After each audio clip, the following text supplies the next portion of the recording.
for our final winter webinar series with you all, and we are so sad and excited that we are coming to an end. We really are actually sad because this has been a great routine for all of us to hang out and learn more and more from Sharon. It's just you are. We're always learning. Even though I live with Sharon, I'm constantly learning from her, and Heidi hangs out with us a lot, so she's just in it full on. And we did actually this morning during our preparation, Heidi and I, we have some things we need to do. Sharon made a cake in a celebration of this beautiful bundt finish. cake, or half a bundt cake. Yes, because we did already have round one of the celebratory cake. So we just wanted to say, hey, we're here and just really proud of you all for making it through to the 6 weeks with us. And we actually, Heidi's going to go over a bunch of exciting new stuff with you in a couple moments after I tell my little spiel about my experience with my horse Jag. As you know, I just talk about my horse because she's the best one. So just kidding. They're all really awesome. Anyway, so I, been really busy with all the stuff we have going on here. And I thought like, hey, I'm going to start like bringing treats out to the horses. I got some carrots at night and the late night check and feeding them to the horses. And of course I would sneak a bunch to Jag. And so then she was expecting it. And one of the last times that I had done that, she was just all over me. And she had never really done that before. She was just like really, really excited and mouthing on my coat and everything. So I was like, okay. So I had to do about 6 go away faces. And so then she would lower her head and lick and chew and blow out because I had to say, hey, I want to give you a treat, but you can't be invading my space like that. And so it's really a fine example of like how, Sharon's been talking about the bubble of personal space and how, everyone wants to give treats to their horse. It's really, it's fun. They love it. They get really excited, but that's the issue, is the excitement factor.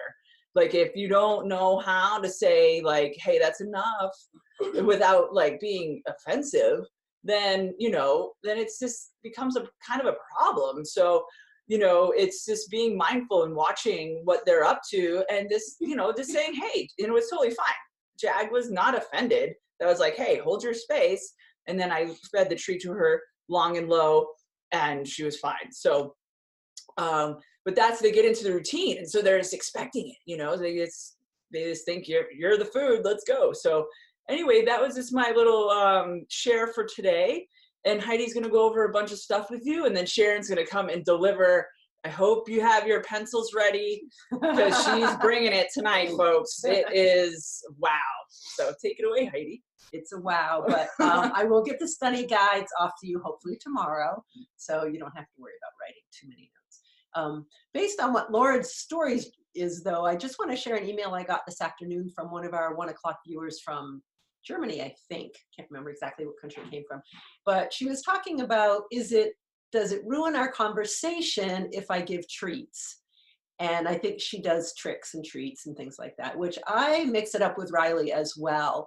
And there's times for us to just be together, and there's times for us to go for a walk. And regardless of what we're doing, it's kind of my decision on what I'm going to do. And I don't do it all the time. So treats don't create zero in the horse. A lot of times they create excitement in the horse. And it doesn't mean you can't do it. But I think you want to think about what experience you want, because it can change the conversation. It doesn't ruin the conversation, but it will change the conversation, like Laura was saying, So I think it's nice to mix it up. Every time he asks, he doesn't get something, he'll lift his leg up and say, how about if we play that game? And I'm like, that's really sweet and that's cool, but we're not going to do it right now. Sometimes we do it at the end. Sometimes he gets a stroke and some neck sniffs and off he goes. So the key to all of this is still just building enrichment in every interaction you have, regardless of what that is. But as Laura's story proved, I think if you constantly are going out with treats and that expectation is there, it's going to be hard to find zero right away, because it's all going to be about the food. It just changes the conversation. So anyways, it was a great story to share, Laura, and I think a lot of people have been there. I know I've been there. Yeah, and it was never ever back away. I never did that really before, and so that was just really fascinating how it did. Like, wow, she really is just all about the treat now, and we have great rapport. So yeah, it was really cool. Yeah. Tell them all the awesome stuff we have We coming got up, awesome Heidi. stuff. So first of all, Super these fun. recordings are available to use till September 1st. If you just can't stand going too long without actually seeing us, because it's really about the three of us. Yes, more about Mr. Peckman. Really. We are going to be re-showing this particular webinar again starting April 10th, only because of our busy season, which starts about mid-March, right through Thanksgiving. We're going to be doing them every other week, still at 1 o'clock and 7 o'clock. And Laura and I will be, and Mr. Peckman will be live at the beginning. Sharon will be live for new questions and answers at the end. But the actually webinar content will be the same. So if you know of anyone that you think might enjoy that or could benefit from it, please share with your friends. It's on the websites and people started signing up today, which was really cool. The other thing we're going to do is we've had a lot of people express how much they love HorseSpeak, but they would love some hands-on. You know, they'd love to come and meet Sharon and work with all of us. And so we've just scheduled 5 or 6 one-day clinics that'll be at my farm in Guilford. And you don't bring a horse, you're working with our horses and working with us, just one day fundamentals, get some hands-on practice and get some coaching. So those are open to 8 hands-on people and then unlimited auditors. So that stuff's going up on the website within the next couple of days. So keep an eye on that if you're interested in joining us. And then September 25th, we'll start phase 2 of this webinar series. So if this has been helpful to you and you want to continue, we've had people say we want more. September 25th, it will be, I think we figured out once a week, once we got to fall. Well, once a month, actually. Is it? Yeah, we're just doing 3 sessions because it is busy time, like September, school starts, and holiday season and all that. So then we're going to do phase 2. It'll be long sessions. We're going to do 3. So this be a shortened situation. But then we are planning on doing another 6-week thing next year for the winter. Because this has been so fun. And, you know, people were at 1 o'clock, we were like so sad that it was over. Like, we want to keep going. So we want, you know, we've been enjoying it. So, and it's a great platform for Sharon to really share a lot more of the learning that she has. So. Yeah, and winter's a great time for us to do it. The 2 or 3 days a week, we can do that in the winter. Last thing is, many of you have asked about a format or a forum where you can get to know each other, share your HorseSpeak experiences with each other, bounce questions off each other. So we had a HorseSpeak webinar Facebook page, and I just changed the name to HorseSpeak Education. We're actually going to turn that into a private group that will be for all of you to jump on and get to know each other and share experiences with HorseSpeak. So anyways, we'll have that figured out. There'll be an evolution of that because, you know, we want to do live Facebook things and all that. So we're just trying to, you know, we're just about cranking up. This winter's almost over. So we're gonna do our best to stay up on, you know, keeping you informed and doing some more activities and that kind of stuff. Cause you know, you really have been enjoying what you've been learning. So yeah. And keep an eye on the websites, lots of new clinics. These guys are going to be all over the place and stay tuned with us. So we'll see you at the end of the webinar and we'll bring Sharon right on. All right. We'll be right back. Good night. Thank you. Oh, she's on. There we go. Little dance. All right. Is that your gallop? That's my... All right. All right. Make sure. No, you didn't. Oh, I didn't do the special click. Special click so that I can actually make sure you start it epic. Epic. Okay. That we can see your arm. Move over there. Okay. Hi, everybody. Welcome to week 6. Let me just set this up how I want it because I'm height displaced compared to them. All right. Oh, it's been a long day here, folks. Okay, so we're going to review. Okay, this week.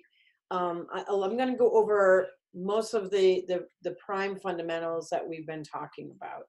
And what are we doing with this, right? So conversations with horses, training horses has existed for thousands of years, okay?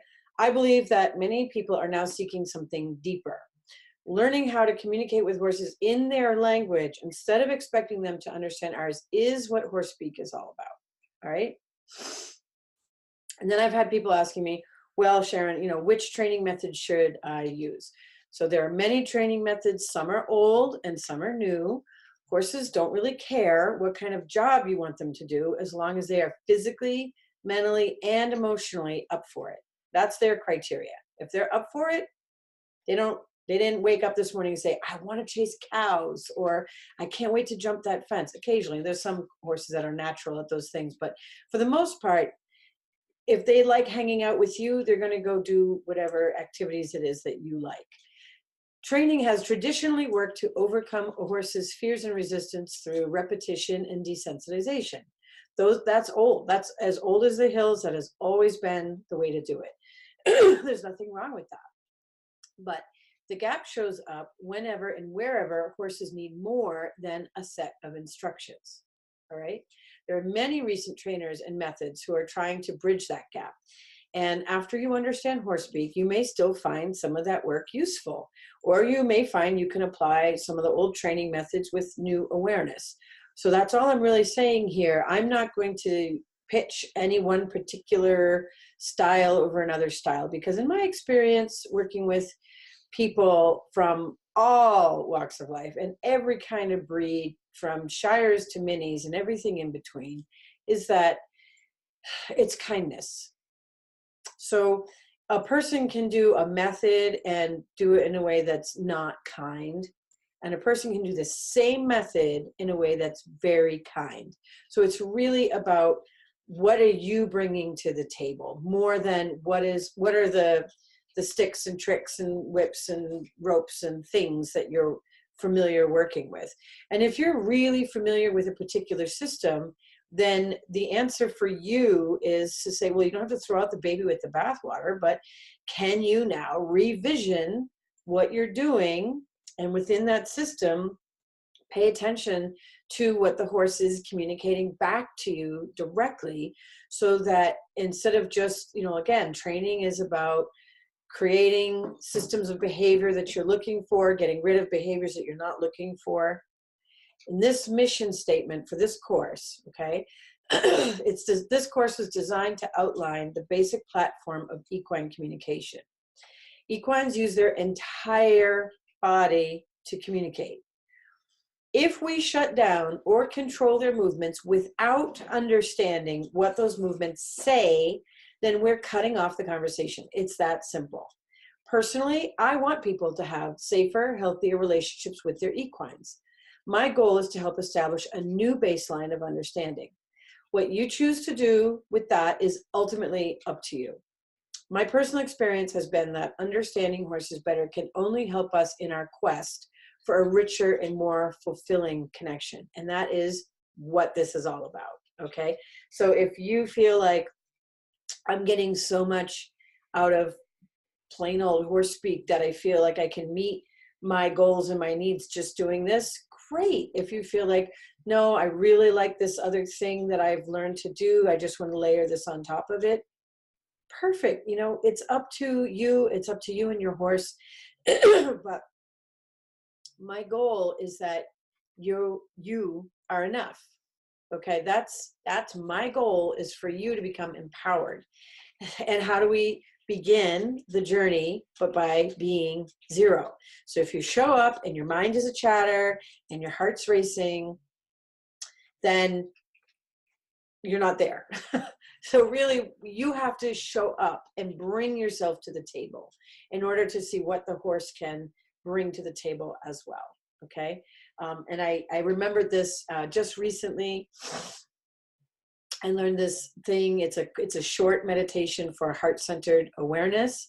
And those of you that might be interested in this, you might want to try this. If you don't like it, don't do it. But it's so simple. It's almost crazy. It's so simple.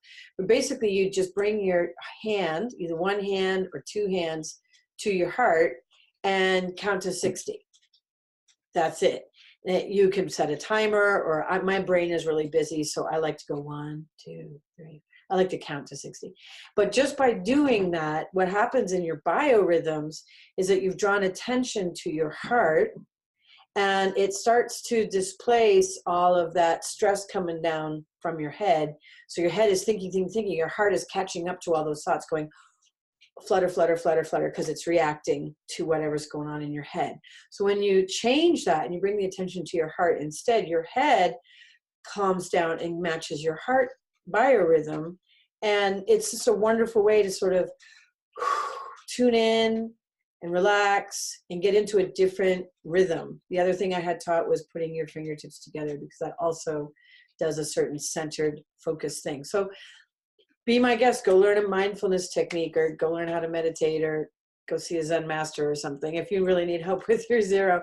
But learning to become zero is really where this starts, because I didn't get the invitation to learn horse speak until I found a better zero with them. So with that in mind, what we've done is taken the 13 buttons and gone from the nose to the tail and back again. And why that's important is because they're talking from nose to tail and everything in the middle. And they can do that because their body's shaped that way.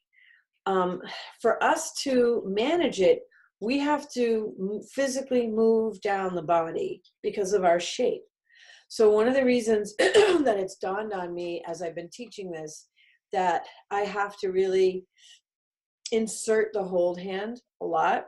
I didn't, in the first book, I didn't make a big deal about it. You'll see it in a few pictures that I've got it, but I didn't realize how important it was for me to teach that as well, or how to teach it just right. And I had to kind of figure that out. But really the hold hand is what sets you up for a couple of different things. First of all, let's say this is the nose and this is the butt, and you're in the center of the horse's being.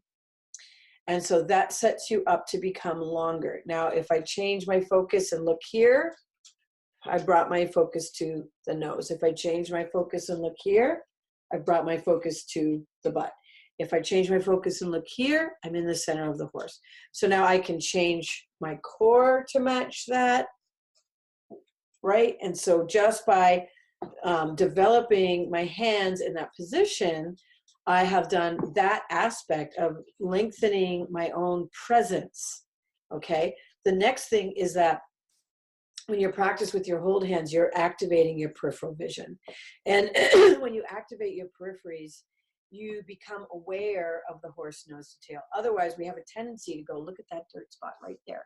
And we just get really myopic. And we look, I'll say to someone, did you see what the tail did in the ear? And they're like, I was looking at the hoof. I don't know. So, it's hard for us to get out of what we're used to looking at straight ahead of us. We look at our phone, we look at a screen, we do all this stuff that we look at TV, it's right in front. So by doing this, you're also activating your peripheral vision. And if it's hard for you to kind of stretch yourself out, some people are a little shy or they're just not used to it. This is why I always recommend take a Tai Chi class, take a martial arts class, take a dance class, play some sports, go figure skating, I don't know, something that involves other people. Yoga's fine, like go do yoga because you'll become embodied and you'll get into your own movements a little bit better, but it's a singular event. You're really focused inward. And horse speak is about being focused inward and outward at the same time. So that's why I'm saying a group event. So dancing is great if you're dancing with other people, like contra dancing or something like that. So do something where you're practicing moving and connecting and, bringing your hands out to the world and bringing them back into yourself in a way that educates your being on these movements, because horses are looking for that. All right, we also went over the 4 Gs. And here what I've put together is a little bit of what each category is really talking about. Okay, so in the greeting, we have approaching, connection, hierarchy, trust and respect, leader, follower roles get defined. All of that happens in the way they touch noses, or the way they breathe at each other, or the way that they have their heads. Pardon me, I have a little frog in my throat. I've used my inhaler, but I just get a little congested. So the way that they come together, do they use the left nostril or the right? Are they breathing right in the center? Are they going 1, 2, 3 really quick? Are they breathing here 1 and 2 and 3? Do they touch once and then they go and eat hay and it takes 10 minutes for the second touch? All of these things are part of how horses connect, reconnect, negotiate, renegotiate. All right, so all that stuff happens from the greeting. Going somewhere is simply negotiating how to go somewhere. Do we lead? Do we follow? Are we a sandwich or are we in the pie shape? Are we going to go girth on girth or are you going to go in front? If you're in front, am I driving you? Am I protecting you from behind or am I following you? You don't want protection from behind. So all of that stuff is getting negotiated during the going somewhere ritual. And going somewhere can be just, I'm moving a head, I'm moving a neck, I didn't even get to the feet, right? So going somewhere can be a very quiet thing that they're doing. They're eating hay, and then they, I went somewhere. Okay, I went somewhere too. I want you to go there. Okay, I put my face there. That's it. That was the going somewhere ritual. They just did it. The grooming ritual, as a full ritual, is what happens when those first two are satisfied. Okay, now they, okay, all right, we're good. We've sorted all that stuff out. We know where we're going to be. Now we can rest. We could groom each other. We could share space. We could eat together. The herd goes to, everything's relaxed. Okay, and the gone phase, some people have asked about it. Anytime you pause. So anytime you take a big breath, gone. Okay, I'm done. I'm done for a minute. I didn't leave, but I'm done for a minute. And sometimes horses will also make that big breath, drop their head, and then look away a little bit, do a little bit of a go away face just to signal, I think I might actually go. I might leave, but it's polite.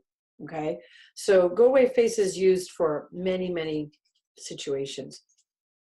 But what we want to be thinking about with these rituals is that they can greet, do a go away face, move a foot, and then relax into eating. And it was that fast. Do, boom. And they just did it. And then they do a gone, and then they're eating. And then one moves his face and one moves his face, and then they do that. And that's it. And that was the whole cycle. So it doesn't have to be something that takes a long time to do. But for us, for our purposes, because we're learning, we have to go, okay, I'm doing the greeting phase. Okay, now I'm doing the going. Okay, now have we arrived at grooming? What kind of grooming are we doing? Okay, should I pause now? How much pausing should I do? So that's fine. And they get it. And most horses are really sweet about it too. So if you, just one thing I want to mention, if you get between going somewhere and grooming, that's when you have a horse coming back in to check in and then like sniffing you. And what they're saying is, we're getting ready. We're getting close to the grooming, the sharing space thing. And I'm confused. I don't know how close is too close. And sometimes people let me do this stuff all over. And sometimes they do that. And I don't know which one you want. And I'm really stressed about it. And I'm asking a question. So what I'm asking you to do with the 4Gs is think about what the horse is bringing to you as asking a question, not just, I'm invading your space because I'm a jerk. They're like, I don't know. I don't really know, because people are inconsistent. So just keep that in mind for this. Okay. So we talked about mirroring. All right. And we didn't talk too much about copycat, but what you're thinking about is mirroring is the act of really embodying what a horse is doing. So think about when you were 4 years old and you're like, I'm a pony, do all this fun stuff, right? So just be 4 again. It's easy. And that's part of mirroring, because you want your brain to become aware and sort of in the horse's world. Copycat is then taking it a little bit to the next level, where you're mirroring and you're doing, right? You're doing stuff that they're doing. And then all of a sudden you do something different, right? You move a little differently, or you, right? And that's then an invitation for the horse to mirror you, to copycat you. And that can be a really fun game. And some horses love this game and they want to do a little bit of mirroring and copycat every time they see you because they love it so much. And some are watching you and going, last time you copycatted, you use your left hand. Now this time you're using your right hand. Why are you doing that? So it just, every horse is different. Okay. And so watch. This is why the gone phase is so important. Because when you can have a healthy pause, you recognize that that's part of the cycle of connection. It's part of the whole thing. Even if you're with a horse who's loose and you've done a bunch of nice stuff and all of a sudden they lean away from you and then they bob their head and they start to step away. Maybe they give a little tail swish, like I need to do a gone phase for a minute here. Let them go. 90% of the time they make a circle and they come back. They come back. They check in again. They're like, hey, let's pick up where we left off. Because cycling through this conversation is really important to them because they need a minute to absorb the information, just like us. You know, like after an hour of listening to me talk to you, you probably need a minute to absorb because I don't stop. I don't give you any gone phases. So we've also talked about bubbles of personal space and connection. You remember this, we talked about the crosshairs and how the horses are aware of the bubble around, they can see around themselves, they're aware of the other horse's bubble. So being aware of where is my bubble, that's part of what your hold hand is like where, miming, right? Like where is my edge, okay? I need to know where my edge is because if I don't know where my edge is and the horse goes right past it and then I go, oh, you're inside my bubble, and they got all the way here, they're gonna be very upset with that actually because they're like, you didn't give me a boundary and I don't know now and now I'm confused again. So it actually sets it up for more rapport to have a good boundary and be like, here's my edge right here, don't come in unless I've asked you. Okay, and then they go, that's much better because that's how they do it. Okay, so we talked about bubbles and angles of connection. So right from childhood, from like day one, they're learning I'm in a little bubble of space because that's how their eyes see and that's how mommy teaches them and that's what the other little colts are going to teach them too. And they're learning about fanning in and fanning out and angles of connection and you know, our butts are all together, so our butts are protected and we're all looking out around. And these are essential lessons for horses as soon as they're born. So when you start tapping into this, you're tapping into one of the earliest lessons, one of the primal lessons. And some horses will even get like sweet about this and be like, oh, aren't you cute? Let me help you. And they'll even correct you and be like, yeah, you're in the wrong bubble. You know, I've had some mentor or motherly horses just be so sweet and go around a whole group of people and give them commentary, you know, like, I'd really like it if you could breathe more. Okay, good. All right, moving on to the next person. So it's fun because this is their language, and when they realize that we're even making an attempt, that can be enough. You know, you don't even know the language, but you're trying, and they like it. So of course, how do you begin? You begin with saying hello, and even this brand new baby knows how to say hello. And of course, they add a little lip smacking to it to say, I'm a little baby. I don't even have any teeth yet.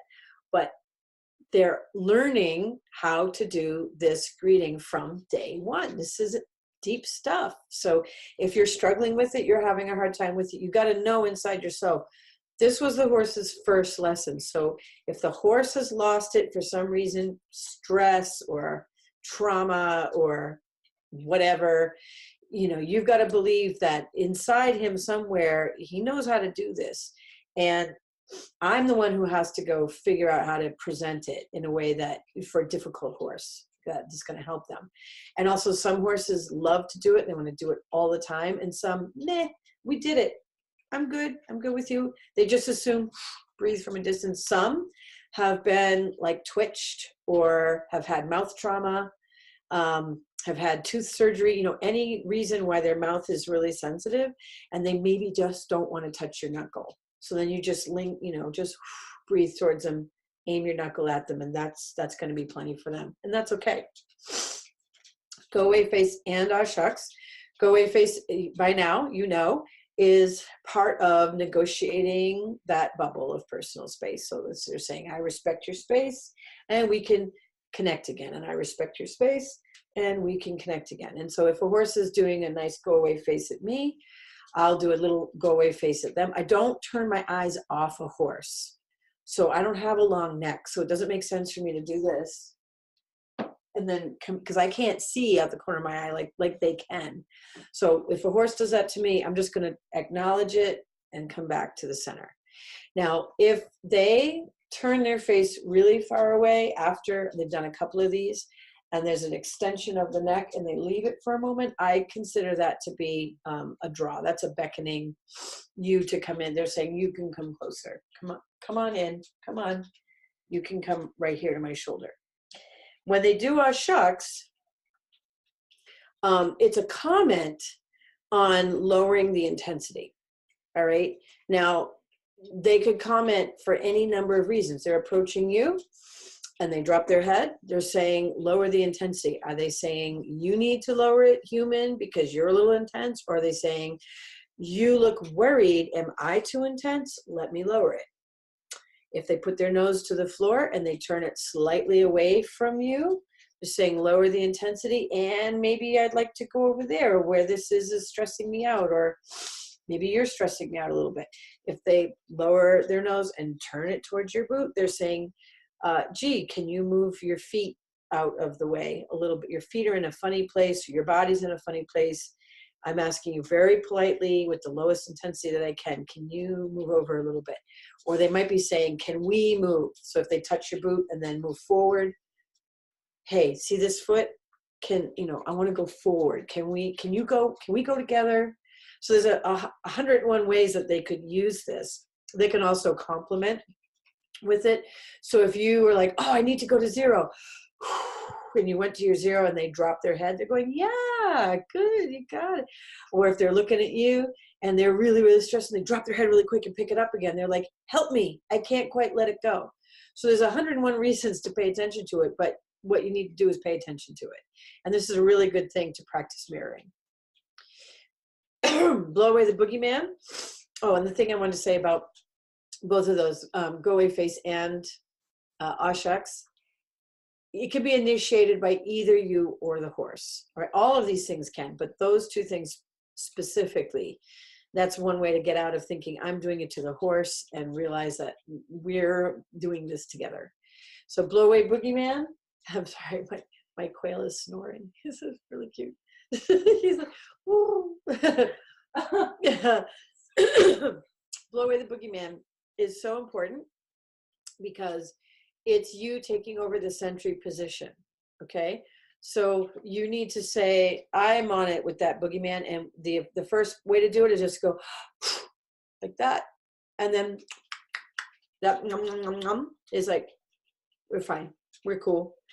If you can't quite access it, or you feel weird, you're just like, but you don't believe yourself, and the horse is like, that's not a sentry breath, then you can use words. So you can point and go, hey, you door, you stay there. Okay, so there's a lot of different ways to get to this. You could snap your fingers, make a noise at the world, okay? But there's an energy out, and then there's nom, nom, nom, nom. Everything's fine. And quick story, because I love the story so much. When Heidi and I first started hanging out, she has a wonderful horse, Riley. He's amazing. He's a great guy. And he'll do anything for her, but he was a little bit timid. And so she was like, help me do this boogeyman thing for him. So we were blowing boogeyman, and that was okay. And he just wasn't like, he needed a little more.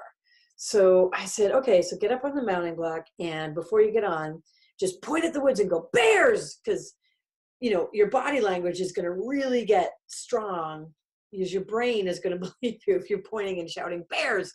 And he whips his head around and goes, bears. I didn't even see the bears. Wow, you're so observant. You should get on me because you're awesome, because you saw it. I didn't even see it. So she did that for a little while. She's shouting bears every day. And then they didn't need to do that anymore, because actually it helped him. Her body language got really clear, and he got what he needed, and they just kind of moved past it. And then it was the end of the summer, and they're out on a long trail ride by themselves, and sure enough, bears showed up. real bears. And so she's like, bears. And he's like, you've got it. He put his head down to eat grass. And she's like, cool. So she took out her cell phone and started taking pictures of the bears. And she's like, no, really, Riley, we need to go. He's like, why? You've been telling me you've got the bears this whole time. Now the bears showed up, so I guess it's all cool. So that's just, I think that's a really funny story. But the point of using Blow Away Boogeyman is to get the horse into that state where they really believe you and you don't need to blow away Boogeyman anymore. Then if you have a day where your horse sees Boogeyman and they haven't, because they've mostly gotten over it, probably something's really there. And that has happened to me. So I'm like, why are you all, freaky deaky today? We've been fine. And then there is a moose. There is something, right? There is something going on in the woods. So it's a really great way then to say, oh, okay, so there really is a thing. There is a concern. Or we were on a trail ride and the horses got all huffy, and we came around the corner and a tree had fallen. They'd smelled it, that there was this down tree and the trail was blocked. So, it's good then you can have a better conversation about it instead of just everything is spooky, okay? So using a barrier to remain zero while learning to have conversations is so important that I would suggest do it for as long as you possibly can. Do it for a year. And if you don't have a good stall, if you just don't have access to that, set up a barrier, put up like little insulation poles with the electric tape or any kind of barrier, like put a tarp on the ground or put a barrel out in the arena. Create something that you and the horse can use in the middle of your two bubbles. Now, I'll talk about this more in the next series about creating safety objects and safety places and things like that. But when you have an object that you use as a central focal point between your bubble and the horse's bubble, it gives added value to the conversation about bubbles. And it also helps your nervous system relax more just because there's an object, okay? And it helps their nervous system relax more because it's an object. This is just one of those functional things that having an object to hide behind makes your lizard brain comfortable, okay? And it's not that your thinking brain necessarily needs that, but another part of your brain does need that, and their brains do need it. So the reason to have some kind of barrier as an ally is because it really helps both of your nervous system and their nervous system practice dropping, because you got to get together, do these things and practice dropping. So that is the new paradigm, and that is the new status quo, and that both of us need to be at zero before I take you out and we go do some stuff, because when we go do some stuff, you might not be zero, or maybe I'm not going to be zero. And so we've got to have a platform that we can come back to. Go away face for practical purposes. I did talk about a little bit of sequencing as far as how you can use this for, in this case, getting the horse out of the stall. And what I've got is my pointy finger is not touching. I'm just aiming. My other finger is pointing at the shoulder. My left foot is forward because I'm asking her left foot not to come forward. And my core is aimed at her core. So, and I'm in a moderate X. Okay, so I have all this energy and intensity going into like, don't come out, because she tends to rush a little bit coming out. And she's hearing me. She's like, okay, I've got it. And you saw in the sequence that I presented a couple weeks ago with this mare, that then I did an oh, and she comes to me, and then I do an oh shucks, and she drops her head. So it's all really, really nice and comfortable for her. So, I haven't really done much with this session with horses in hand, and there's a lot of rope skills and things that just add a lot of value to your connection with your horse and having them feel connected. So the lead rope is more of a lifeline and like holding hands with them instead of something that you're using to kind of wrestle with them with, okay? And again, with this, the point on the face is just that you can see how light my point is, that it's not a stab or a poke. If you have a situation where you're in, you've got a bunch of horses being crazy and you need to use the go away face, you can, like this with intensity from a distance, aiming at that cheek. And they're, whoa, okay, all right, let me back off from it, because horses can. All right, so when a horse looks like that at another horse's go away face and they're 20 yards apart, the horse way over there goes, okay, I hear.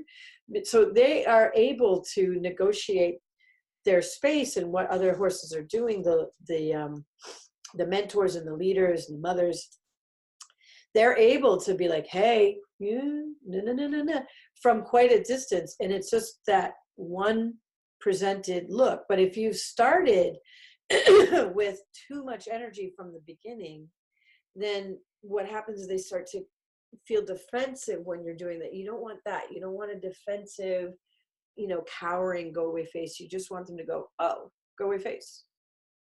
Okay. And you can stop horses, or you can stop bickering. I've been able to stop bickering and help herd integration. Heidi's used it. Laura's used it. Other people who've met us have learned how to use it. And they're like, oh my gosh, that works. It's crazy. So I want you to have really good feel for this one. Okay. Spiraling in. So what is so crucial to this is, to you learning horse speak, is giving yourself the time and giving the horse the time to practice. When I talk about the nervous system, right? Whew. So when you're outside of a fence, you're not going to get all overexcited, and the horse is less likely to get all overexcited. And if they do, like if they're inside and they go bark, bark, bark, bark, bark, well, you're not in there. So even if they kicked at the fence or they're really defensive or whatever, I'm going to show up in this situation and I'm going to say, I'm Zero. How are you? And the horse might say, I'm tense, I'm worried, I'm stressed, I hate this, I don't like, my friend is over there, I'm afraid. They're going to say all kinds of things where they're going to say, I don't know, I'm bored, I don't know. So whatever they're saying, I'm going to say, well, I'm Zero. How are you? And if I hold that inside myself, knowing, I know that horses want to be Zero. Whatever's going on, whatever they're coming from, what they want on the inside, is to find that place. So if I model it, if I hold it, and I don't care if I need to walk up and down the fence line or walk around the outside of the fence line over and over and over again. Yeah, we're blowing away. If I'm like, oh, it's a, we can see your head, so you're not. I'm not hiding. Oh, I didn't know. So no matter what's going on, if I am going to take the time to convince the horse that I am at Zero, that's how not only are they going to get interested, they're going to bring a conversation to me. But when I do get inside there with them, I've already established all the groundwork. All right. I've already said hello. I've already done go away face. I've already said match steps with me. I've usually done some fun with feet. Maybe I've shared resources, which is picking some grass and throwing it in, right? I'm not going to feed from my hand with a horse I don't know, but I'll pick some grass and I'll throw it in. Hey, I'm a good leader. I can share resources with you. The horse is like, no kidding. He goes, you have great ideas. Let me pay attention to you more. So depending on the horse and the situation, I like to call, instead of it a round pen, I like to call it a play pen. Okay. I don't want to go and stress you out in there. I want to go in and really develop some rapport. And some people like picaderos. It's four-sided. Some people have said to me, why would you use a round pen over a picadero? Or why would you do? I'm like, well, I show up at some places and all they have is a turnout, or all they have is a riding ring. So to me, it doesn't really matter, because I got to bring it. So I need to be enough. So whatever the environment is showing me, whatever opportunities I have in that environment, I got to work with it. And that's the empowering thing about horse speak, is that you show up with the tools inside of you. So you don't need all those tools on the outside to be just so. It's nice if you have the best tools, but if you don't, you're still showing up, and what you're bringing is good stuff. So that brings us to hold hand on a deeper level. So you'll see in these pictures, it's the same energy. If it's touch or in the air, if it's whichever button it is, whichever part of the horse it is, it's the same quality of energy. Okay. And that's because what I'm saying is, I've got you. I've got you. I've got you. I've got you in the air. Let's look at the boogeyman. I've got you on your shoulder. Let's buddy up. I've got you in your mid-neck button. Don't worry about it. You're with me. Okay. So this is really important quality to put into your hand, and you're going to have to find it. And everybody has to find their own version of I've got you. And you might go to a friend and put your hand on your friend's shoulder and say, when does it feel like I've got you? And when does it feel like I'm grabbing you? Or is it too light? You're a little bit too careful. So you have to find the right quality that says, I've got you. You're okay because I'm here. All right. And that's so important because the horses are going to respond to this very quickly. And a lot of them will actually move their buttons up and down. You just stand still and they're going to move the buttons of their body up and down and give you different buttons, and even draw your attention to the area that they're having a struggle with. So they're like, I need you to have my back. I need to aim that way. I need you to be my buddy. I need you at my mid-neck button because I'm not sure I have a friend in the world right now. Or I like you and I want you to be my friend. Okay, so depending on what's going on for that horse, they're going to aim a button at my hand. So I need to be ready to receive that and to understand it. Talking about the girth button and line up. This is a big one. There's a sip of tea. So the girth button is that middle crosshair, right? So the bubble extending out from the girth button is as important as a bubble going front to back. Okay. So when they line up with the baby, babies are born when the mother lines up with the baby, that he's tucked in to that section of her body. His eyes and nose are focused on her girth. This is one of the prime experiences in the first few hours of life, is how to get tucked in there. Both directions, because they also need to reach under there to nurse. So the girth area is so sensitive that later on in life, it means this is how we're in alignment with each other so we can turn right or left. This is how I'm going to now shift my alignment to get sandwiched in front of you. Okay, I'm going to shift my alignment and now I'm going to be in front of you, or now we're going to go that way, or we're going to, change direction, or whatever we're going to do. It's the center of the pivot. It's the most pivotable point on their body, where they can change the weight of their body to the front or to the back, depending, are they doing a roll back, or are they rocking forward, doing a kick and rolling over themselves that way? Are they rearing? Are they striking? What are they doing? But it all centers around this button. So it's really important for them to have their girth button respected. And we put a saddle on and we girth them up, we put on a surcingle, we hitch them up, we do all kinds of things there. And we just kind of, and crank things, and we get our heels right there, and then we're doing whatever we're doing. So this is full of nerves, and it's full of psychological and emotional content. All right. So when you are really wanting to deepen the relationship with a horse, you've got to figure out how to have a better relationship with their girth. Now, if a horse is really girthy, we are going to talk about saddling at the end. If a horse is really girthy and they're just really nervy there and they're super sensitive, they might not ever like having a girth put on. Sorry, they might not like it. But in my work, what I've been able to experience is that they come to a place where they have an agreement. I don't like that, but I like you. And I'm not mad at you. I just don't like this feeling. So then I'm like, okay, let me make this as peaceful as possible for you. And one of my horses at home, I can literally hold up a saddle and say, come here. And she'll come get under the saddle. And I put it on and I reach under and I pull that girth up and she goes, face. Because she doesn't like the feeling. She's not going to kick. She's not going to bite. She's not going to do anything. Just a face. And I'm like, fair enough. You don't like, I don't need you to like it. It doesn't feel good. Okay. But you agreed because you came to me and put the saddle on. Right. So that's the point, is that if you have a really good, genuine relationship with the girth line, the girth button, and that whole line of the girth, then it allows you access to more of the horse's mind and emotions. And if you have a horse who's really, really, really sensitive there, it's going to take time. I don't know what happened. I don't know why they're so sensitive.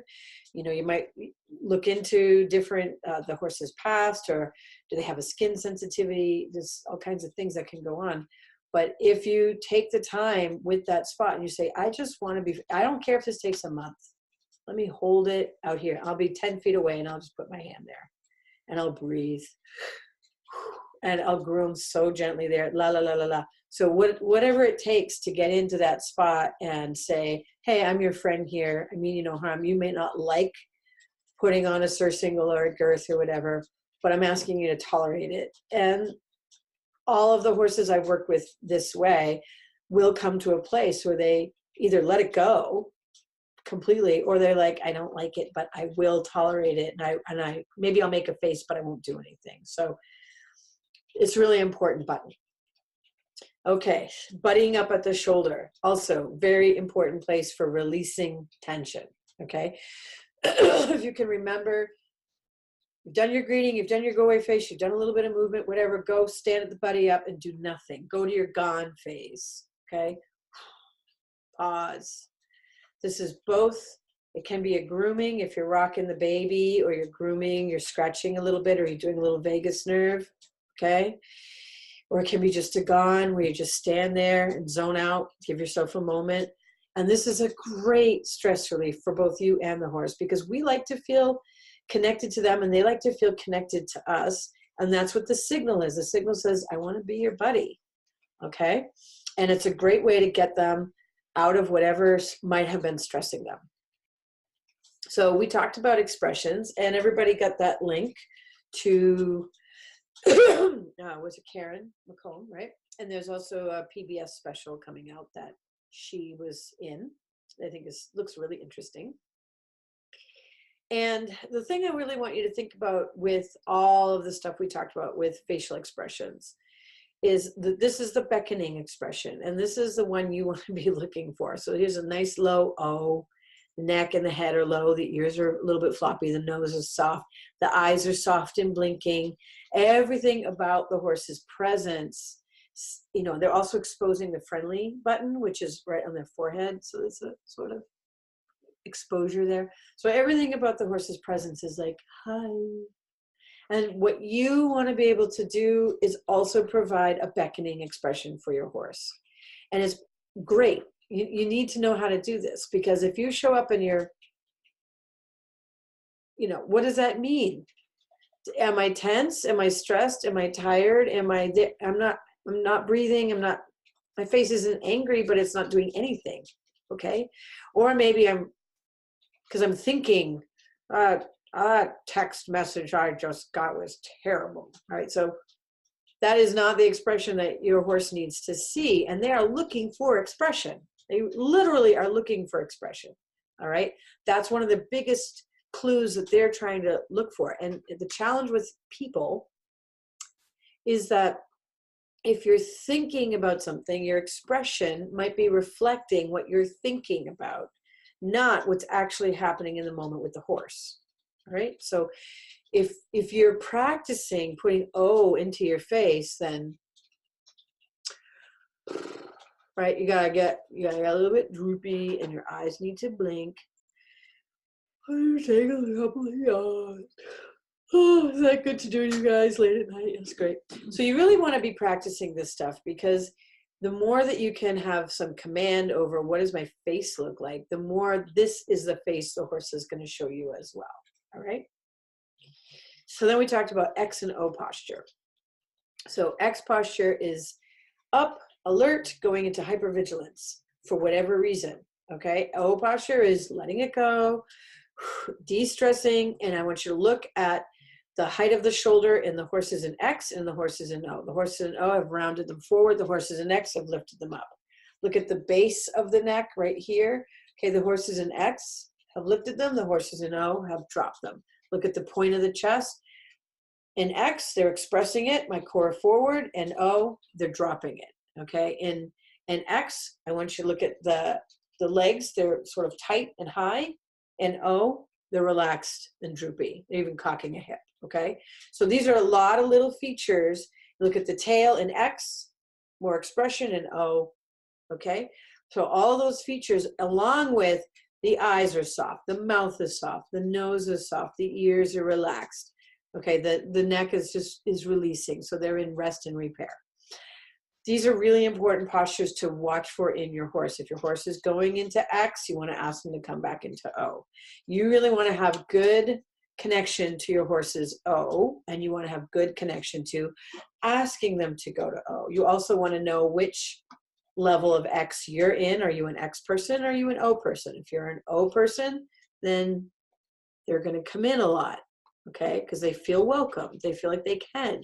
If you're an X person, you may have a harder time catching a horse, or they may be really like this around you. Okay, so it's very important to know these things, and have fun with your friends and be like, am I an X or an O? And we at clinic sometimes we'll have people walk towards each other and be their X or their O, and do you believe them or not believe? It's really fun. You turn into fun party games, have a blast, meet up with your friends, and do X and O. So X and O for us. I just wanted to show here, I have my hand on the go away face button in both sides, okay? In the first slide, it looks like I'm holding her. I'm not exactly sure what I was doing in the picture. That was like 5 years ago.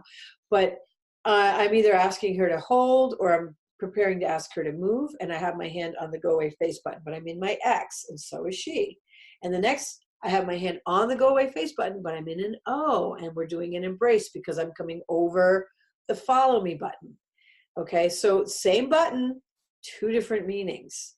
And that's one of the keys to understanding the buttons, is that depending on what you bring to the button, depends on the meaning you're evoking into that button, and depending on what the horse brings you with that button is the meaning they're sending to you. Okay, so it's the button, but are they in an X or are they in an O? Are they in a neutral, which is their version of hold? All right, so what are they doing with it? Are they moving it towards, or are they moving it away? Okay, so there's a lot of nuances to this, and just knowing that you need to be clear. You can relate to a button through an O, or you can relate to a button through an X. Those are two different things, same button. You can even do a draw, turn the key, come to me, turn it into an O. Boom, pull it in. Intensity, big and low. We talked about intensity levels, and I talked about the 4 layers of intensity. And the thing about this is that we want to be modeling the 2 lowest layers. Okay, so level 1 intensity. Let me do a 0 first. So here's my 0. So I'm just calm. Okay, here's my 1. I want something. I went from I don't want anything to I want something. Look at the change. Okay, and I'm exaggerating, but when we think like, oh, I'm going to get my horse and put a halter on him, we go there. So if you're sensitive, if you're a sensitive horse, they see that, they go, oh, they want something. Okay, so just a level 1 to some horses is loud. A level 2 could be, yeah, I want you to move out of my way. Now here's a finger. Okay, I'm not even touching, I'm in the air. Okay, a level 3 could be, okay, I'm moving into your space. Maybe I even took a step. Okay, level 4 is I'm sending. There's a lot more action. Okay, this is just in the air. Now let's say I'm touching skin. Okay, so here's a 1. I'm thinking about touching your skin. Here's a 2. Okay, I'm touching it. Lowest intensity possible. Just a touch. 3. All right, now I'm putting a little bit of pressure. And a 4 would be, okay, I got to put some pressure on this. So it depends on what you're doing and why you're doing it and what your intention is. But you want to be aiming for the lowest intensity possible, because a really good mentor can do almost nothing and get everything. Okay, and if you know really good mentors like this guy, this white guy here, he's a great mentor, and he took on that kid, that punk kid there, and he just went to town with him. And this first one, they're not actually, that's not a fight. That's him saying, oh my gosh, kid, go away, face. And the kid's like, what? So he just was full of it. And this little black horse was so friendly, he would run away from the hay to come see people when they showed up. He was like, oh, people, you know, he was just so, la, la, la, la, la. And he didn't have really good social skills. And this mentor just worked on him and worked on him. And they slept together and they ate together and they were side by side. And he looked for him. They had a couple of years together and it was really life-changing. And it was great to watch.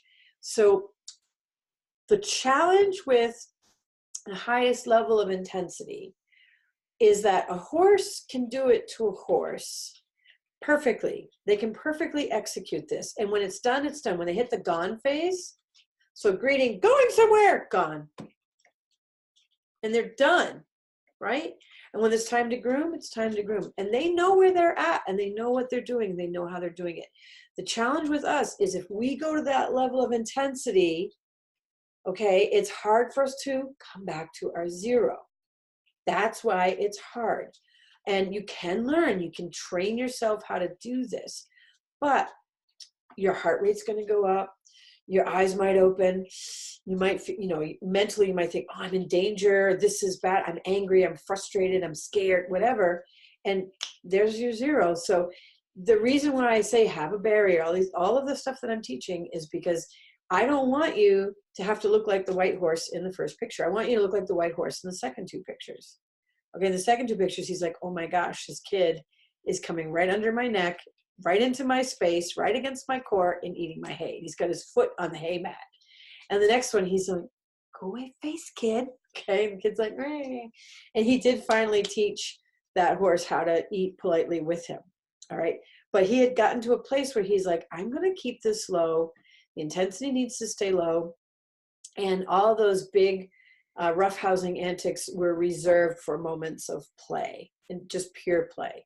So that's what's important for us to know is that horses prefer to do most of this stuff at low intensity. And yes, we notice it when it's big intensity because it catches our eye.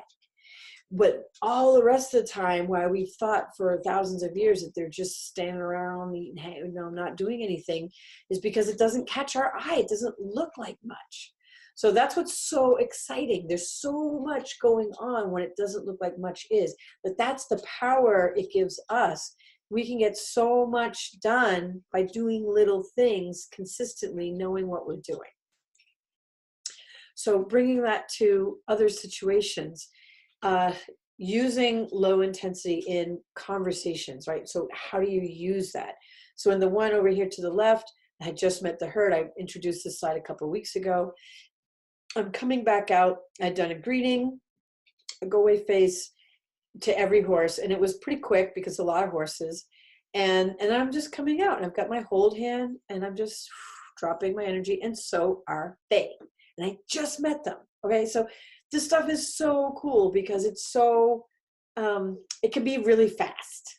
Okay. And if you embody it and you get it, they're like, oh, I read you, you read me. Okay, cool.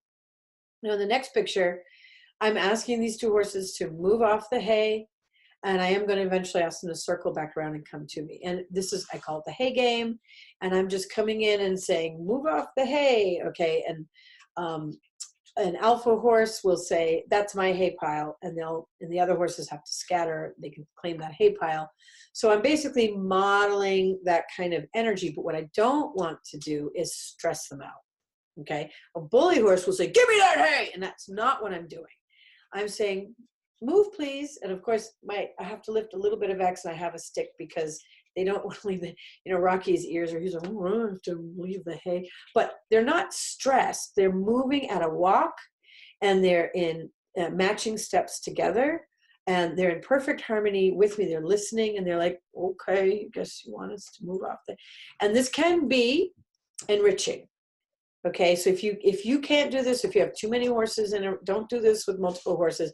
I could do this with these two horses because it's something we were practicing. I would suggest you do this one horse at a time. And if you can't do it in the pen, we're going to talk a little bit more about this later. If you can't do it in the pen, do it from outside the pen. Set up your hay near the fence line. So talking about keeping your work at zero, we talked about the vagus nerve and releasing that. So the two things to do that help Drop that energy. One is to stroke the vagus nerve. 1, 2, 3, and done. Go into your gone phase and wait a minute. See what they do with it. The other thing is to sniff neck, because horses can bite there. They'll bite another horse's neck, and you'll see bite marks there sometimes.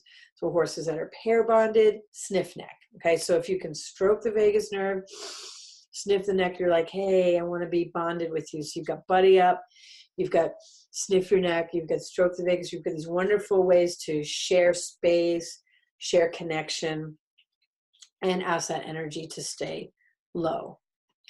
And speaking of sharing space, we're talking now about enrichment.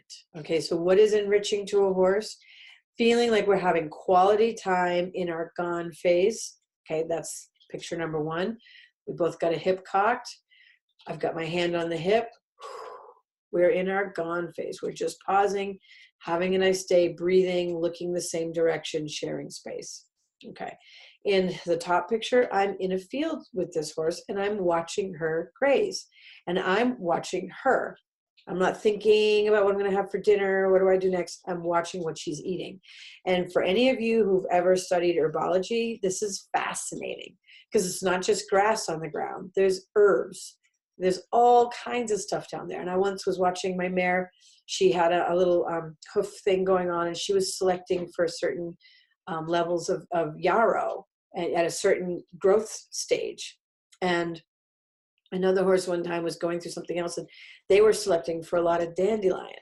So if you know what you're watching for, you can learn a lot about your horse's preferences. You can also learn, like, oh, interesting. Wow, there's some wild raspberry growing here, and this mare's eating this raspberry leaf. Hey, I just spent $49 on that stuff, and she could just be eating it from the bush. So by paying attention to what they're doing, you can learn a lot about their preferences, what they're going for, what's important to them, because they're shopping. This is a big deal for them. And as far as sharing hay, I've had a lot of horses at rescues come in that they've been starved, they've been abused, stuff has gone on, and they've become food aggressive, or what's called resource guarding. So they guard the resource and they don't want anyone, and they get a little neurotic about it. Or if you come in the stall, they get hunkered down. Oh, this is terrible. And they're even snappy. And practicing this stuff, practicing sharing hay with a horse, has been the best way I have found to help them relax about that. And what that means is, and again, do it safely. If you can't be in there with them, put the hay really close to the fence line. You can be on the other side of the fence. And what you're doing is you're searching through the hay, and you're like, there's a little seed, there's a little piece of clover, here's a different kind of seed, here's a different kind of leaf, and you're offering all these little bits of thing to your horse. And you're like, what do you like? And they sniff it and they go, oh, that's okay. And they sniff the other thing, it's not so bad. And they sniff, like, oh, you found it. You found the red clover. It's my favorite, the red clover. I love that stuff. Or they're like, oh, you found that seed. I love that seed. Or I love those long grasses. And all of a sudden, what you're doing is you're hunting too, right? So you're like, oh, let me shop. Let me look around in this hay. And you don't necessarily have to feed out of your hand. You could just offer it and sort of drop it where they are. And if you've had the opportunity to watch horses when there's a good mentor or a motherly horse in the band that kind of keeps things safe, and the dinner party that I presented, Rocky's the mentor, you will see horses roll hay to each other. So they'll actually roll some. Here, you can have this hay. All right, so if I imitate that motion, I take some hay and I sort of toss it gently in the horse's direction.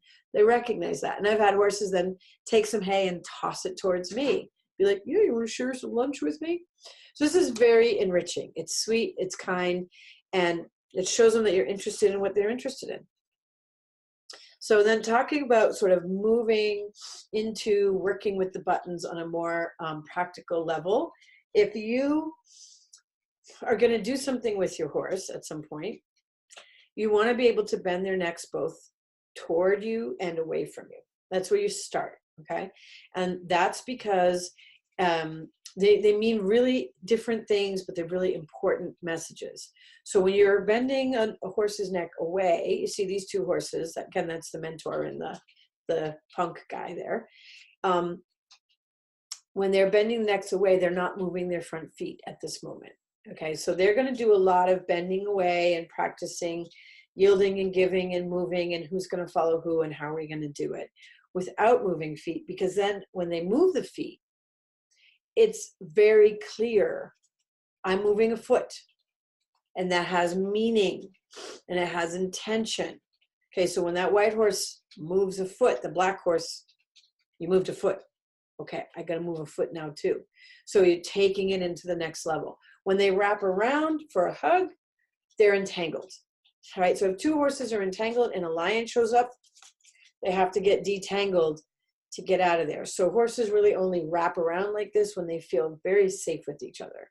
So it's two totally different meanings that they do with their necks. And that's about the mid-neck button. And if you don't have a nice relaxed neck and your horse has a braced neck, so you ask them to move it and they go, and they can't hug you and they don't move their neck at all side to side, you're not going to have a good vertical flexion either, because this needs in nature, because of how they use their bodies for communication, this needs to be supple for their communication to be happening. And if it's not supple, then you're missing a lot of communication. And I talked about how they go all the way down the buttons and all the way back again to have a full thought. Okay, well, those buttons have to get out of the face and through the neck to get through the body, to get to the back of the body, the hip and the tail, to have a feeling about it, make a decision, and come all the way back through and then make an action. Now they can go ching ching really fast, but they can also get stuck. And I'll see a lot of horses are stuck in their neck. The neck is here, and it's like they're not really breathing, and they might have digestive issues then. They might have hoof issues that show up, back issues, because they're not processing. So they're using their buttons even to talk to themselves. They talk to other horses, but they also talk to themselves. I talk to myself. We talk to ourselves. We think to ourselves. But when they're thinking to themselves, it's moving up and down their buttons. Okay? So if you don't have suppleness in the horse's neck side to side, you're not going to have good suppleness in a vertical flexion either. It's just how it rolls. So using your X and your O to help create that bend. Pardon me for 1 second. Okay. So pardon me for 1 second. So when we come back to thinking about creating the bend in the horse's neck, both ways, you then can add the value of, am I creating an O and drawing for the bend toward me? Am I creating an X and asking for movement away from me? I can practice my fingers being part of my X, and I can turn that back into a hold to say that's good enough, and then turn it into an O to say, now come here, or let's have a pause. Okay, so this just what I want you to start thinking about is, what are you doing for what, why, and when? And in this picture here on the top, I've asked her for movement. Okay, so I've got my leg moving. She's got her front leg moving. You can see how all of her focus is just one. The back legs aren't moving, just the front leg. Of course, she'll have to lift her back legs to rebalance herself, but I didn't ask for them to move. And why is that important? That is important because if your horse is scrambling, moving everything, they're not thinking. Okay, they ground and anchor through their feet. They make very decided steps with each other. One step, if you've watched the dinner party, one step. If you've watched the conic video, one step has a lot of meaning. So if they're going, I don't know what you want, and they're just stepping, they're not thinking. Okay, so it's really important for us to get these bends first, bring it to the feet, get a step at a time, acknowledge it, remember your yes face. Yes, it's very nice. Pause, stop. Okay? Which brings us to matching steps. Why matching steps is so important is because they are listening to your feet. So are you making clear sound with your feet, or are you schlumping along? You dragging your toes? Are you walking too fast? Are you marching along like you're, there's a fire chasing you? So whatever you're doing with your feet, they're listening, and then they're going to copy.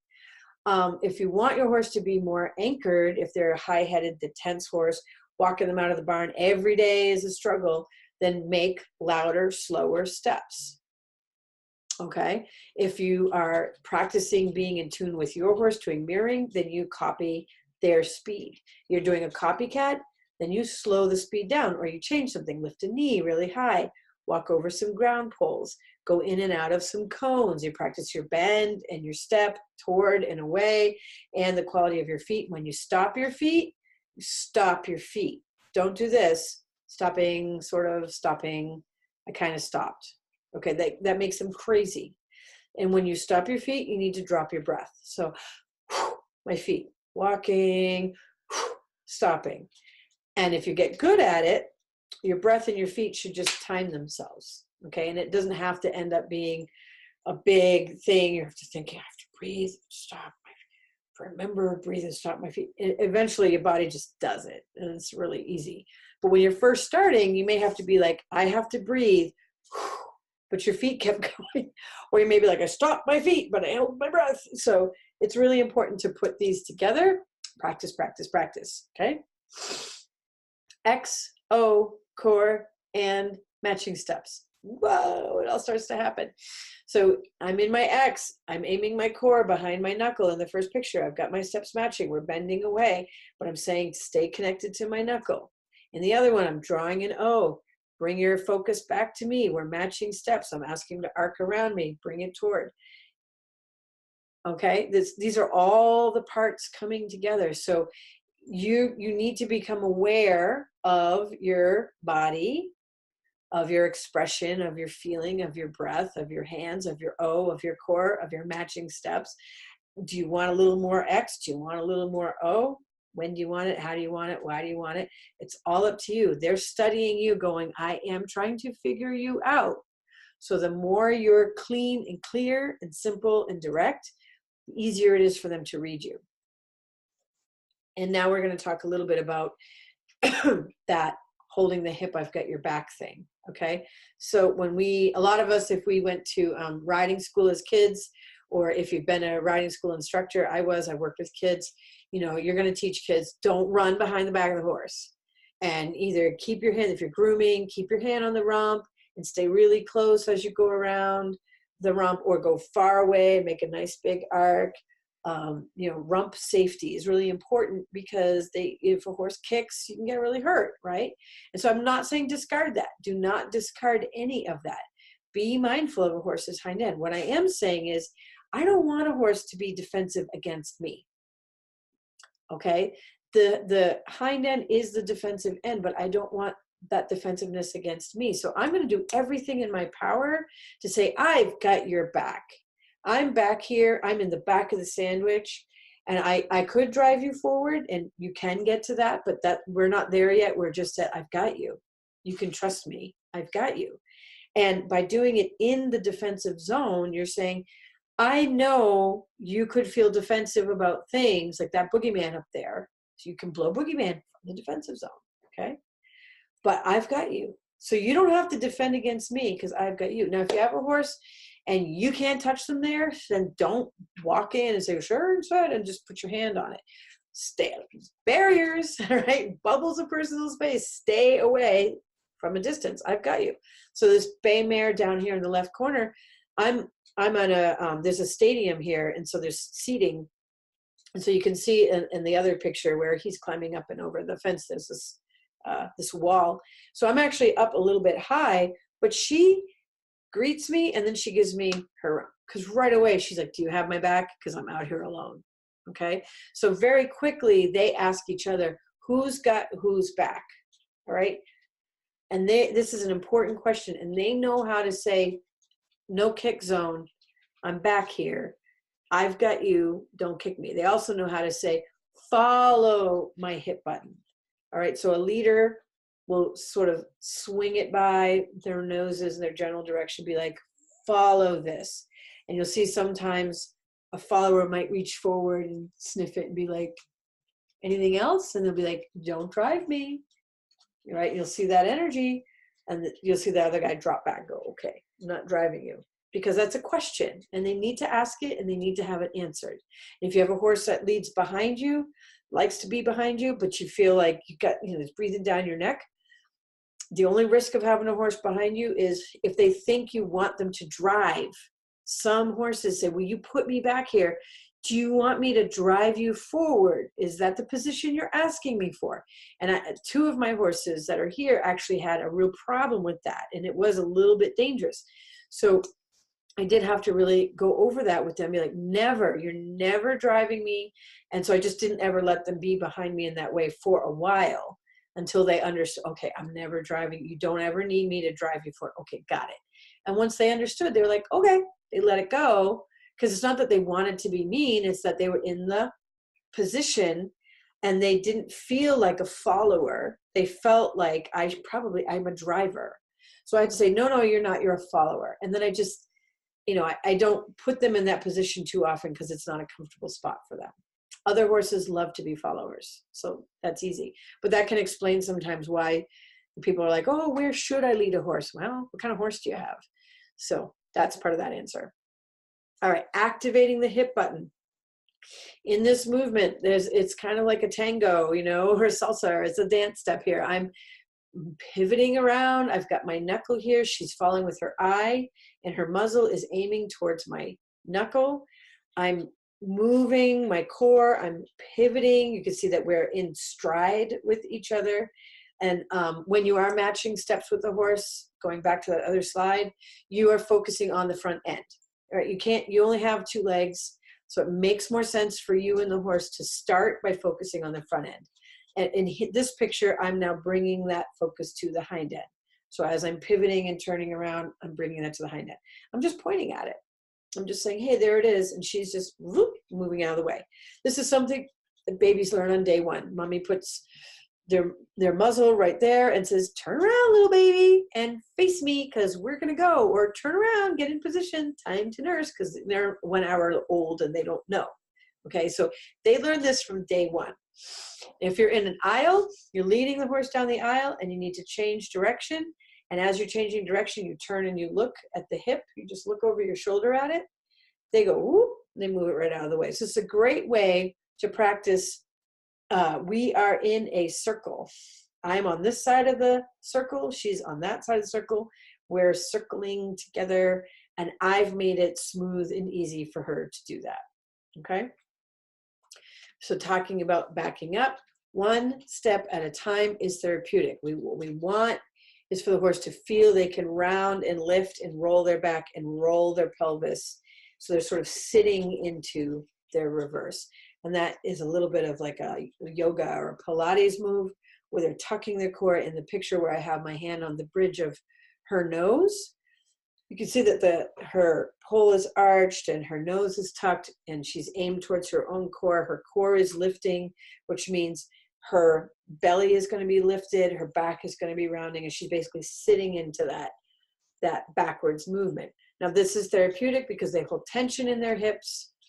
Okay, they hold emotional tension in the hind end because they express emotions in the hind end. That tail is expressing good feelings, bad feelings, angry feelings, happy feelings, all kinds of stuff gets expressed in the tail.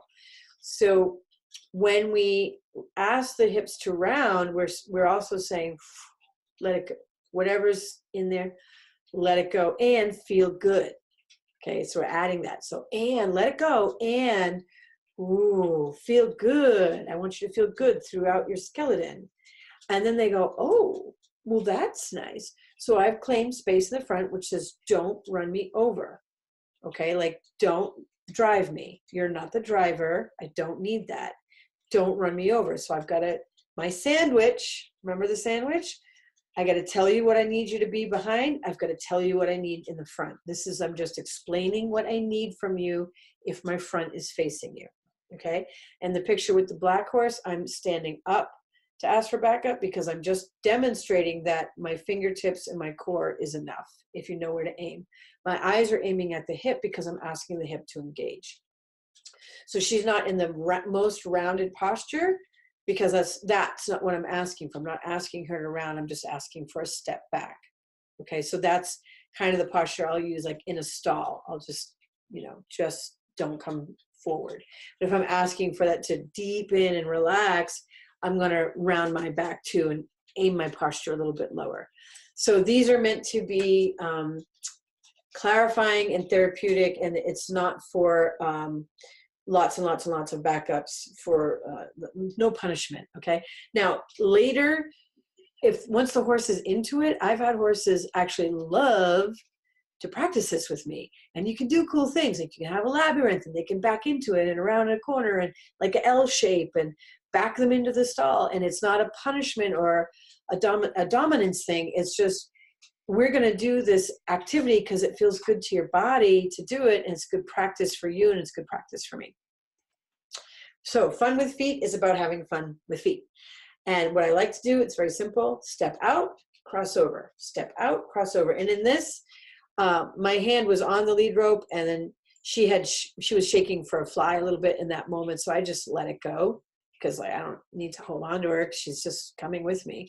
So my hand is still there because I'm also in the sort of that dancer's arms thing I talk about in the book, moving into dancer's arms. So I'm just letting my flow happen, and we're just moving along together. This is one of her favorite things to do. She loves to do it. So you can, once you've got some fun with feet down, front legs, you can switch it to the back legs. You also can say to the horse, I'm going to get picky now, and I want to do turn the key, come to me on your neck, and I'm going to do a fun with feet crossing steps. So I want you to bend really towards me, and I want you to step out with your shoulder first, then cross. Or I'm going to turn the key, come to me on your rib cage, and I'm going to cross my feet away from you, and I want you to bring your whole body sideways. Or I'm going to turn the key, come to me on your shoulder, and I'm going to step, like I'm going to do 5 of these crossovers, and I want you to actually change direction and come to me and bring me that shoulder as you do it. Oh, it's so much fun. So this is about having a good time. This is not about getting picky. You know, if you're doing dressage or something, or you got a reining horse or some reason why you're looking for better athleticism and better balance to their feet, this is great to do with them because you're saying, find your own balance. It's also going to show you, oh, you know what? They can do fun with feet to the right, but when they do it to the left, that shoulder is sticky. And you can now see it from the ground because you're not doing a prescripted movement. You're not saying this has to be a shoulder in, you have to be tracking in 3 and it has to be this way. Or you're doing a spin now and it has to go this fast and it has to look like this. What you're saying is find your own balance, play, open up, show me what you got. All right. And it can show you a lot about where they're stuck. You know, I've had horses go to do this to one side beautifully and the other side, they can't quite figure it out. So we get a chiropractor involved. They're like, oh, they were actually locked in there. We have like 15 minutes left. Okay. I have 15 minutes left and I have a lot of slides to go through. So we're just going to do the best we can. Yeah, you better power through it. Oh, power through. Okay. So building trust with the horse's head. I'm blowing boogeyman. I'm getting in hug position. That is the best way. We've talked about hug position, how to get in it, how to hold it, blowing away boogeyman, and allowing the horse to want to hug you. You can ask for a hug. I've shown you how to do that. In this other picture, I'm saying, I'm going to touch the follow me button and relax you downward. These 2 things, they're not force, they're requests. And it's saying, trust me with your head. This is the best way I've found with rescue horses and things to help them relax about haltering, bridling, all that stuff. So this is the hay game we talked about a minute ago. I'm not going to linger on it. Don't do this with multiple horses because if you move one horse and you've got 20, they all have to move. So set yourself up for success. This can be very enriching if you've planned it and you're like, I want to practice this low key moving you on and off the hay pile. And I want you to trust me as your leader and I want to invite you back to me. That's what it's all about. Please go away and come back. And go away and come back. And if you can't do it from inside the pen, do it from outside the pen. Okay, stay safe. So X and O in grooming. In the first picture, I'm bringing my brush over. I just want to brush this horse, but I look X. My core is on. She's going, no way. And the next one, all I've done is turn my core off, drop my shoulder a little bit. She says, okay, that's fine. Some horses are super sensitive to your core. If it's aiming at them, they're like, that's too loud. I can't handle it. So just keep this in mind if you have a dancy prancy horse. Same thing with the saddle. The first one, my core is on her. All I do is change it so that my core is clearly off for anything I'm doing. I let her sniff the gear, right? So I'm greeting her, doing greeting ritual with the gear. And that's all that's changed. So my core stays off. And in the lower picture, I'm girthing her. I'm breathing out, pulling up. Okay. So I've made more of an O, more of a breath. But that's really, this core thing can be the magic bullet for a lot of horses. From intensity to holding still. Here's that cute little mare. And she came out in the ring. She's all by herself. She goes, yippee skippy. Then she comes, she says hi. Very quickly after doing a greeting, a little go away face, a couple things, she's like, hold my butt. I need to know that you've got my back. I'm all alone out here. And she doesn't have to. There was a whole bunch of like 70 people and there's a whole big arena, but that's what she wanted to do. It was easy to build rapport. It happened quickly. It happened easily. We stroke the vagus nerve, blow away the boogeyman, check in. She brought me all of her buttons. She brought me the follow me and the mid neck and the shoulder and the girth. She went all the way up and down. And by the way, we planned it. We call each other in the morning so that we both wearing purple, just to say. So then in the sequence, her friend comes out. She does all the same things with him. They line up. They do shoulder up, buddy, and who's going to fall and where's the sandwich? And then she brings him over to say, you got to meet this lady. She's going to say hi to you. So this is a really beautiful thing, and it can happen faster than you think. Horses talk to horses. Horse speak is based on the idea of dialogue, okay? The primary difference between horse speak and a training method is simple, but this can seem like a huge paradigm shift. Dialogue is the art of communication in which both sides have something to say and the ability to listen. The first step is learning to listen, okay? That's what mirroring is, learn to listen. Zeke's lesson this week, he's an old man, he's got arthritis, and I went out, so I'm gonna do some massage. No, I don't want massage. I'll do some Reiki, I don't want Reiki. I'll do some trigger point, I don't want that. He brought his jump up button to my shoulder and pressed it, and then took a big breath. He's like, I just want to be with you. I feel vulnerable, I'm not ready, I just want to be with you. So I just stood and let him lean on me until he was ready. And then he kind of brought around and checked in and then picked up a foot. Okay, now you can rub my foot. So that was Zeke's lesson this week. Rocky's lesson, I went to put him away with the girls, with the hay. And I go to shut the door behind me and it doesn't shut. And I turn and look and there's a face. And he's like, it just snowed. We should play. And so we did. So that was Rocky's lesson to me this week. No matter what's going on, make time to just share space. Using body language to communicate. Once you understand the basics, you will be able to communicate with equines using an approximation of their own system. The difference is you are not doing things to them, but with them. When you can communicate the basics and understand how the horse sees the world and what their basic needs are, then their education should progress more smoothly, right? So the training, the stuff you want to do, that should be easier. Training should be something that you're both looking forward to. Liberty equals freedom of expression. Very quickly here, Dakota and I spent years and years and years learning how to have these sort of high intensity, fun connections with each other. All right, her head is high and her ears are backwards, but that's her electric horse look. She's, I'm in it, I'm on it, what do you want? This is wrong, we're gonna do this. Right, she doesn't have to be here. She's completely loose, but she loves, she's what I call it, actually Heidi gave me this word, she's an electric Appaloosa, okay? And that's how she is. Heidi had one too. And so she's like, yeah, we're in it. And the moment I drop, she's like, yeah, we're done. Okay, because we didn't lose our zero. And if you don't have a zero, don't go up. Don't go up in intensity if you don't have a down. And that's my point. And then I just want to say thank you to Rocky and to the spirit of horse that seemed to catch me when I was just this little tyke. And I wanted to end with this picture because if it wasn't for him, I wouldn't have gone down this rabbit hole. So I want to thank you all, and I want to set up for some questions. All right. I did it. I powered through. I'm bringing a chair. Okay. Get in here. How's everyone feeling? Are you exhausted? I would think maybe. So let's do this. Let's get some questions. We only have 10 minutes left. We can do it. We can do this. We So, still have 10 minutes left. yes, it's very exciting. No one has their hand raised at this moment, so let's check out these typed questions. Okay. Wow, this has been fantastic. You're amazing. I feel like I learned a lot, but so little SOS. I have a gelding There we go. who I felt was quite bonded to me. He's only kind visitors and neighbors last few years. I'm sorry, I have to read this really fast.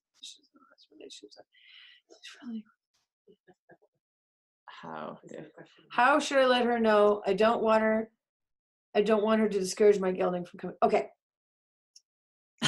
They understood that entire thing. No. So when you have two horses and they seem to have a hierarchy contest over you, then you do have to set a stronger boundary with the one who's pushing the other horse. So I may not have read that as a kind of a long question. I may not have read it exactly, but I'm gonna roll with what I think it means, which is that, and a lot of people write about this. So if you can't set it up so that one horse isn't pushing another horse away, you can get to a place where just a go away face is enough. And they're like, I can't come right now. And that'll work. You could do a tail swish. But if you can't set it up easily, then bring out an artificial thing, bring out a barrel or something that you and the horse that you're selecting can be near, so that helps create that artificial barrier. Or take the horse out of the environment.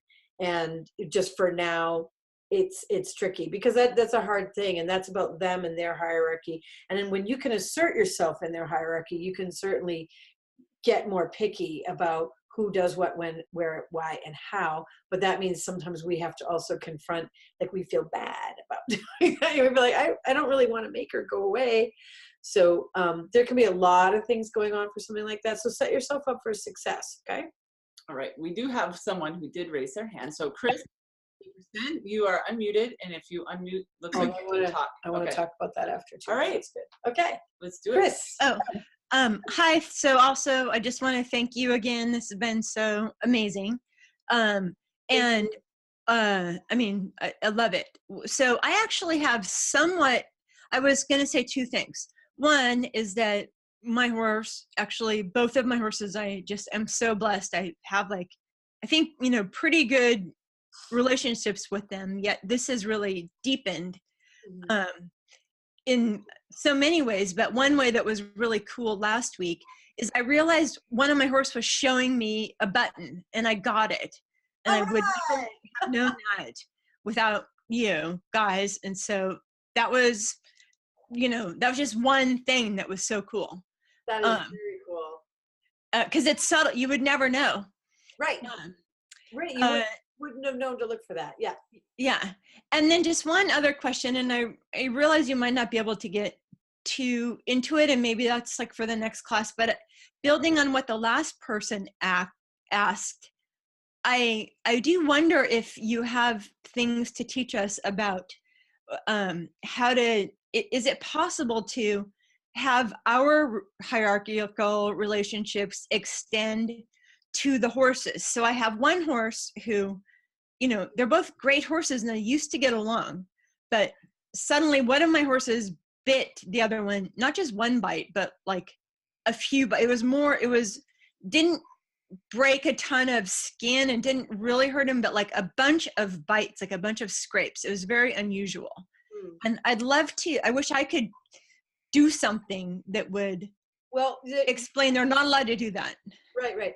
So it's tricky to do this. So there's many, oh my gosh, a question like this is I could do an hour on this question. Maybe that's a topic for some other, Yeah, well, that's why there's going to be a webinar too, because there's so many. 500. So